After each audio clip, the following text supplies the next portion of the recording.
Osmania university 100% ప్రపంచంతో పోటీ పడగలిగే ఒక స్టాన్ఫర్డ్, ఒక ఆక్స్ఫర్డ్ యూనివర్సిటీ స్థాయిలో మనకేం తక్కువ 3 లక్షల కోట్ల రూపాయల బడ్జెట్ ఉంది. ఎవడో 1 లక్ష కోట్లు కట్టింది, కూలింది, పోయింది, 1 లక్ష కోట్లు గంగలో పోయింది, గోదావరిలో పోయింది. మీకోసం ఒక 1000 కోట్లు ఖర్చు పెట్టడానికి మాకేమన్నా దరిద్రం ఉందా? నేను స్పష్టంగా చెప్పదలుచుకున్నా.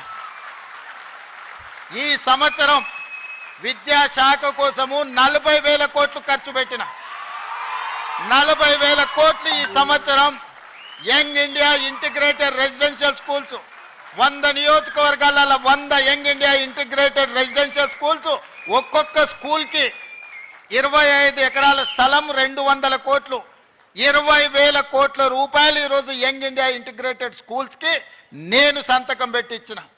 యంగ్ ఇండియా స్కిల్స్ యూనివర్సిటీకి 500 కోట్లు పెడుతున్నాం. యంగ్ ఇండియా స్పోర్ట్స్ యూనివర్సిటీకి ఈరోజు 100 కోట్లు పెడుతున్నాం. యంగ్ ఇండియా పులీస్ స్కూల్స్కి ఈరోజు మనం 100-200 కోట్లు ఖర్చు పెడుతున్నాం. నేను అడుగుతున్న మిత్రులారా, ఈ ఉస్మానియా యూనివర్సిటీకి ఏమి ఇచ్చినా తక్కువే, ఎంత ఇచ్చినా తక్కువే. ఇది చరిత్ర కాలగర్భంలో కలవద్దు. ఇది చరిత్రకు ఎప్పుడు నిటారుగా నిలబడ్డ సజీవ సాక్షిగా ఉండాలి ఉస్మానియా యూనివర్సిటీ.